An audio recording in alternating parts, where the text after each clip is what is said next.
삼성전자의 두 번째 폴더블 폰 갤럭시 Z 플립이 공개되자 중국 스마트폰 업체들은 큰 충격에 빠졌습니다. 더 이상 삼성전자의 폴더블 스마트폰을 비난할 여지가 없어졌기 때문입니다. 갤럭시 Z 플립은 전작 갤럭시 폴드에서 지적되었던 디스플레이 보호 솔루션을 대폭 강화했습니다. 1차적으로 외부 유입 차단 시스템을 여전히 적용하면서 추가적으로 섬세한 나일론 섬유를 이용해 혹시 모를 이물질이 추가 진입을 막는 스위퍼 기술을 적용했습니다.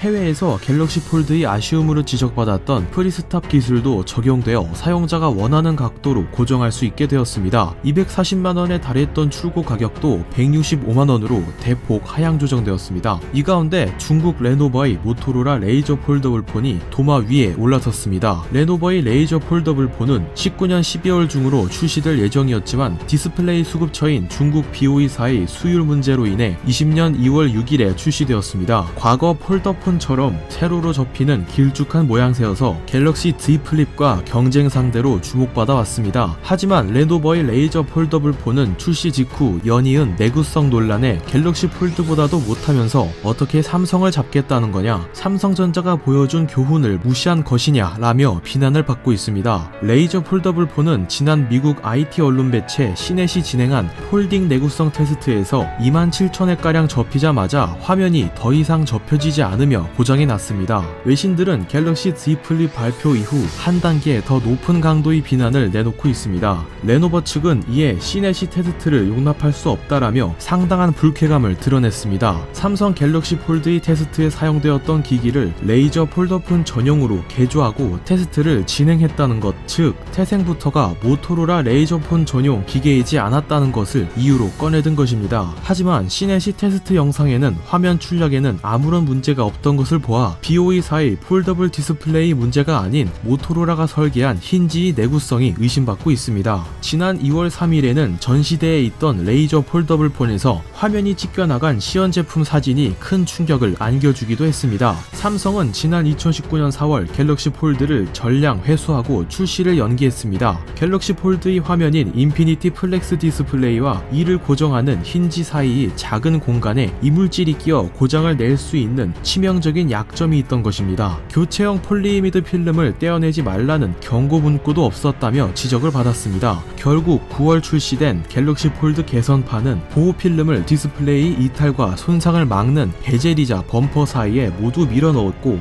경고 문구까지 추가했습니다. 디스플레이와 힌지 사이의 유격은 모두 막았습니다. 외신들이 더욱 강도 높은 비난을 하는 이유는 모토로라의 레이저 폴더블 폰은 삼성전자가 1년 전에 겪었던 문제에 시달리고 있다는 것입니다. 그러면서 제품에는 문제가 없다, 사용자의 부주의로 인한 파손이다 라며 책임을 소비자에게 떠넘겼습니다. 소비자의 잘못이라도 그 잘못을 유발할 수 있는 문제점을 보완하는 게 제조사의 책임이라는 반응을 보인 삼성전자와 정반대의 상황이라는 것입니다.